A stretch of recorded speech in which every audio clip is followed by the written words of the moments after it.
السلام عليكم، اهلا بيكم في مطبخ مصريه. النهارده طلعت في دماغي اعمل تورته راس السنه. هي متاخره شويه، المفروض كنت عملتها بدري عن كده، لكن مفيش مشكله. بس طلعت في دماغي بالليل متاخر، وبصيت ما لقيتش عندي الا 200 جرام دقيق سبونج. اسكت ما اسكتش، حطيتهم في العجان كده.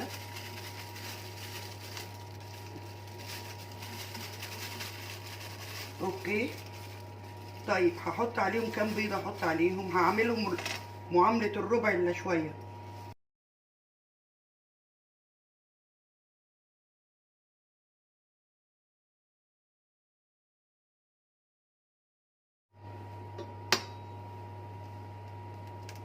ثلاث بيضات اهو. ده دقيق سبونج جاهز يا جماعه. احط نقطتين فانيليا. انا عملت طبعا السبونج مرارا وتكرارا على القناه، بس انا بعمله معاكم علشان لو في حد اول مره يشوفني يبقى عارف طريقتي. المفروض ربع سبونج يبقى ربع كوبايه ميه، هو ده ربع الا معلقه مثلا. احط معلقه محسن صغيره مش كبيره عشان المقدار صغير. وطبعا زي ما انتم سامعين انا مشغله الفرن قبل ما ابتدي. ملهاش مزاج تنزل ولا ايه؟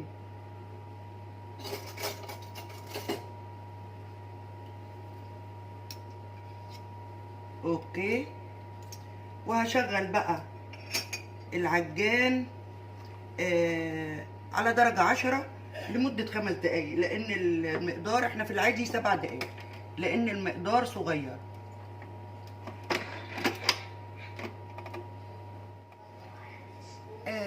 دي صينية مقاس 16.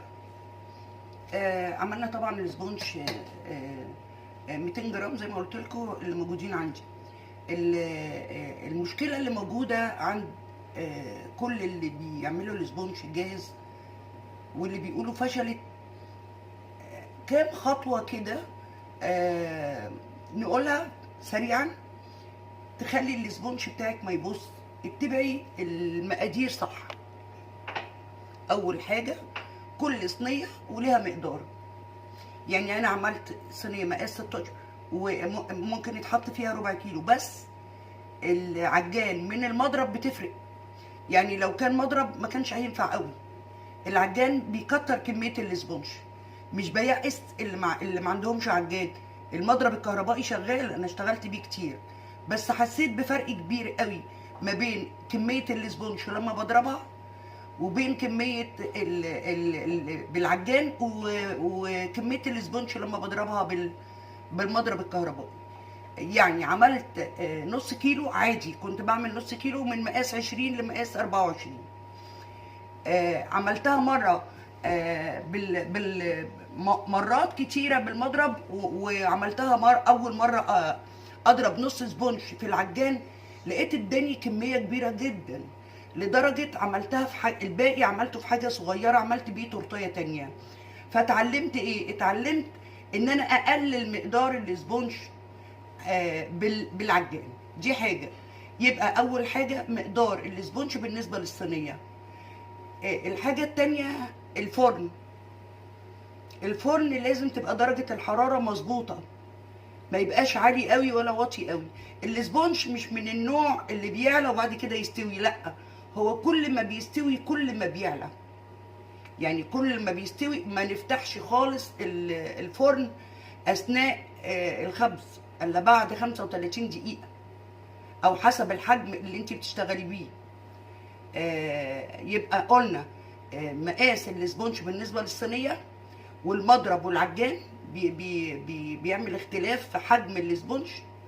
التسويه الفرن غير كده مفيش حاجه خالص. وما بسيبهاش في الفرن، اول ما بتطلع من الفرن بغطيها بفوطه. الاسبونج من النوع الجاهز، من النوع اللي انت لما يبرد تشتغلي فيه، لكن البيتي لازم يبات. اوكي، متفقين على الكلام ده؟ طيب بصوا الكميه بقى طلعت حلوه قد ايه. اهي بصوا كميه الاسبونج اهي. طبعا انا حطيت في قعر الصينيه او في قاع الصينيه ورق زبده او ورق حواوشي، ودهنت الصينيه بزبده او سمنه، بلاش زيت. انا ضربتها لان الكميه شويه، ضربتها 5 دقايق. انا قايله الكلام ده في فيديوهات كتير، بس انا بقوله برضو لو حد داخل لي قناه جديده يبقى فاهم طريقتي.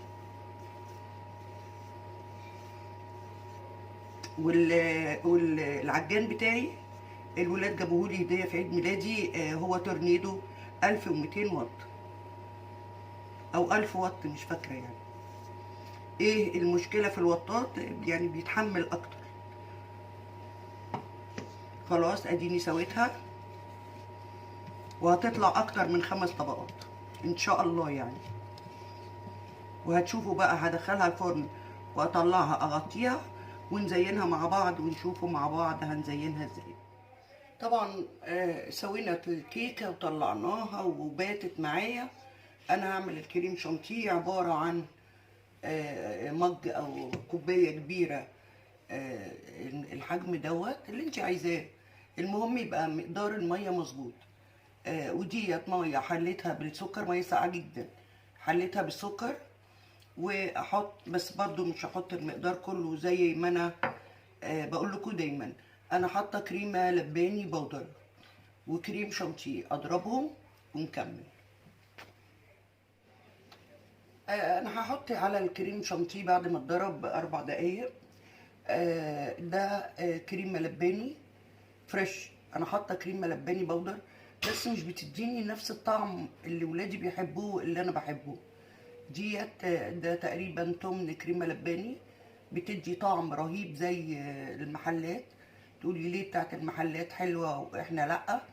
الكريمه اللباني ديت، واللي بيتفرج على فيديوهاتي دايما هيبقى عارف ان انا دايما بعمل الكريم شانتيه بتاعي بالكريمه اللباني الفريش. هحطها طبعا،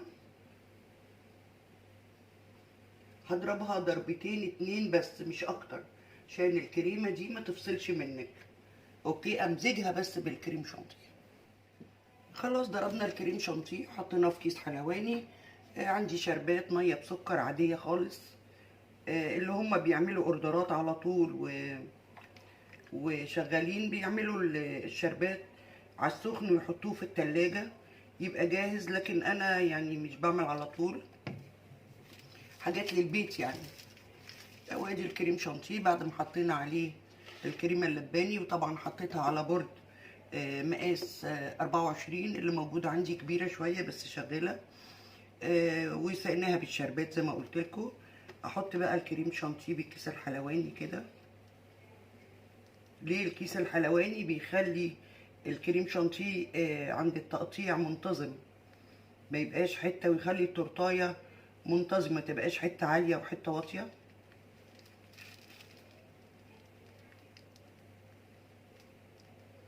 اوكي. عندي بقى فراوله، مش هيبقى شكل التورته من بره حلو، بس لازم كمان طعمها يبقى جميل. دي فراوله عاديه، المفروض كنت ابقى مبيتها في السكر بس انا ما بيتهاش. هو الكريم شانتيه مسكر، لكن لما ببيتها في السكر بيتنزل صوص بحشي بيه التورتايه، بس المره دي انا ما عملتش كده. احط بقى حلقات الفراوله القمر دي. طبعا الفراوله مغسوله كويس ومقطعاها حلقات، يبقى طعمها حلو قوي مع الكيكه الفانيليا.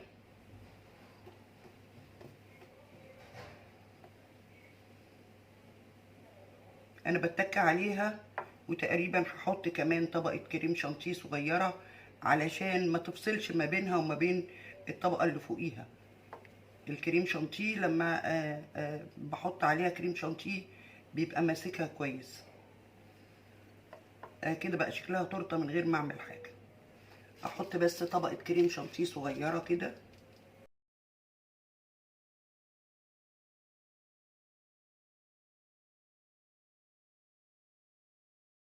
احط الطبقه التانيه.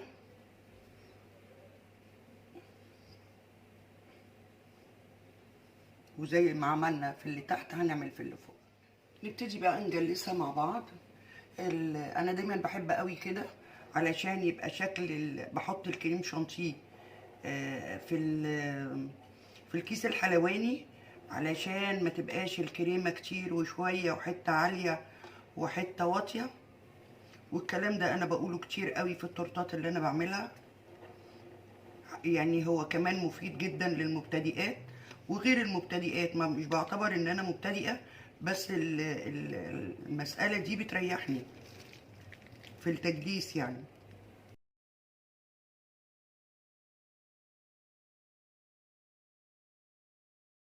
حطينا بقى الكريم شانتيه على الكيكه كلها، ابتدي بقى اجلسها بالسكرابر. والسكرابر ده فيه انواع، فيه نوع باغه وده نوع بلاستيك وفيه سوري نوع ستانلس. كل الطرق تؤدي الى روما، المهم ان هو نوع بتعرفي تجلسي بيه. وفي في بيجلسوا بالسباتولا، يعني كل واحده حسب ما هي ايديها واخده. ولما يكون الكريم شانتيه يعني معمول كويس ومظبوط مش بيعذبك ابدا في التجليس. اشيل بقى الزيادات كده. وطبعا الصينيه الدواره او الطبق المدور او القاعده الدواره يعني اساسيه في التجليس، بتسهل المساله قوي.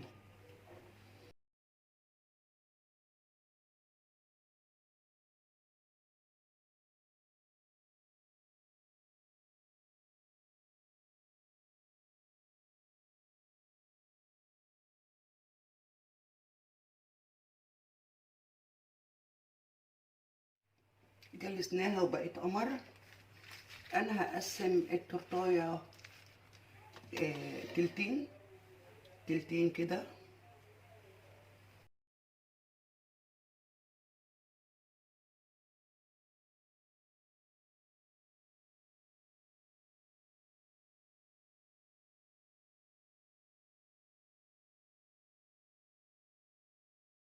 حلو الكلام، كلام جميل. طبعا انتوا عارفين من الصورة انا بعمل تورتة ايه.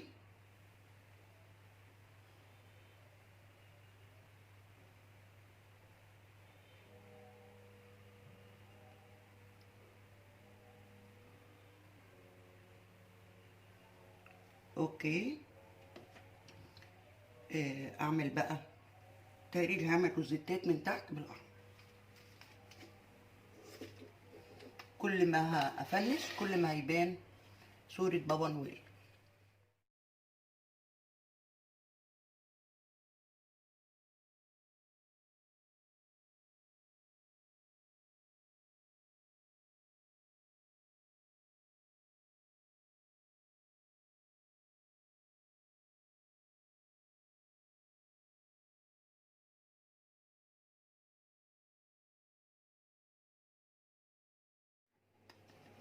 بالشكل ده خلصنا تورتة. هي في الصورة باينة بابا نويل اكتر من الطبيعة.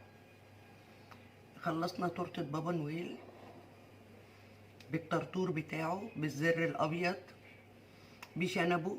حطيت دي الاسود ده عجينة سكر، وعملت له مناخيره وبقه يعني حزمت التورتايه من تحت باللون الاحمر، شكلها جميل جدا. جربوا فكرتي بابا نويل، حلوه جدا. وكل سنه وانتم طيبين. ما عملتش لايك لغايه دلوقتي تعمل لايك، واللي لسه ما اشتركتش في قناتي فايتها كتير. انا قلبت القناه من اكل وحاجات لحلويات. انا بحب الحلويات اكتر. واظن يعني الشرح بسيط والتنفيذ بسيط.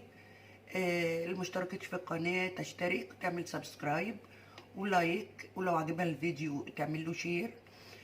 كنت معاكم اماني وعملنا تورته بابا نويل. كل سنه وانتم طيبين، ربنا يجعلها سنه خير وسعاده على الجميع، ويرزقنا ويرزقكم من حيث لا تحتسبوا. بحبكم كلكم، وباي باي.